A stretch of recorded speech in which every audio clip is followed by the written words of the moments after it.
Ce dimanche, ils étaient des milliers d'Israéliens à marcher en direction de la frontière avec la bande de Gaza. Parmi eux, des colons et des militants d'extrême droite. Mobilisation pour demander au gouvernement israélien de rétablir des colonies dans le territoire palestinien dévasté par la guerre. Perrine Juan.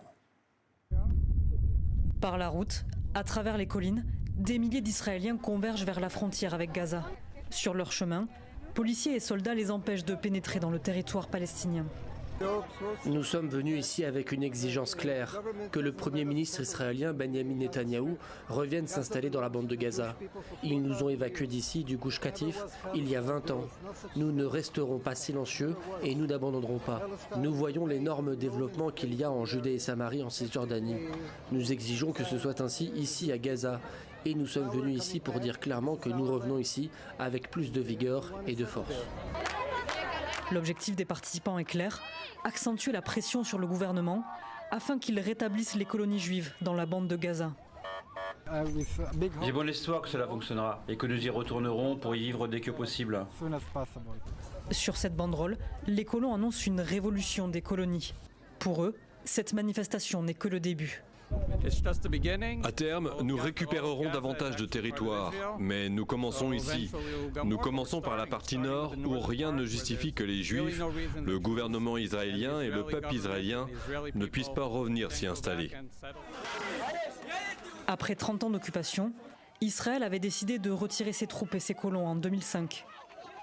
Mais depuis l'attaque du 7 octobre et la guerre qui a suivi, l'armée israélienne contrôle à nouveau près de 2/3 du territoire.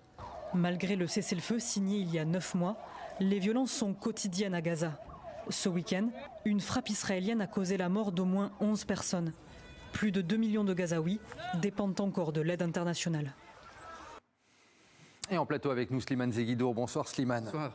Alors pour ces promoteurs, cette marche s'est inscrite sous le slogan « Rentrer chez soi après 21 ans à Gaza ».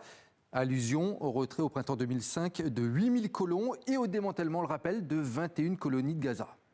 Oui, alors dans ce retour à la maison, comme vous dites, eh bien, on avait une dizaine de ministres, quand même, de cette coalition, des députés et puis la foule qu'on a vue défiler.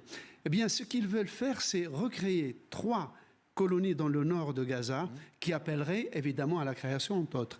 Mais qui les encourage en fait pour faire ça? C'est que Benjamin Netanyahou a déclaré il y a quelques jours que les frontières de la sécurité d'Israël commencent à l'intérieur du territoire syrien, à l'intérieur du territoire libanais, dans la bande qu'il occupe au sud, à l'intérieur du territoire de Gaza. Donc c'est une expansion du territoire sous contrôle israélien dans les 3 directions, Syrie, Liban et Gaza. Gaza où l'armée israélienne sous ses ordres, occupe aujourd'hui les 2/3.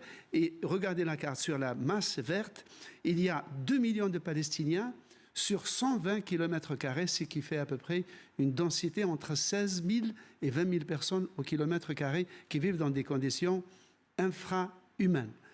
Et donc, parmi ces Palestiniens, il y a, comme on le disait tout à l'heure, depuis le cessez-le-feu du mois d'octobre dernier, il y a eu 1100 tués et 4000 blessés.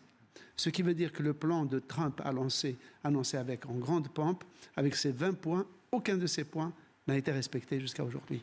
Et Slimane, l'âme de ce mouvement, c'est une activiste âgée de 80 ans, elle s'appelle Daniela Weiss, et c'est elle qui arrive à mobiliser les foules.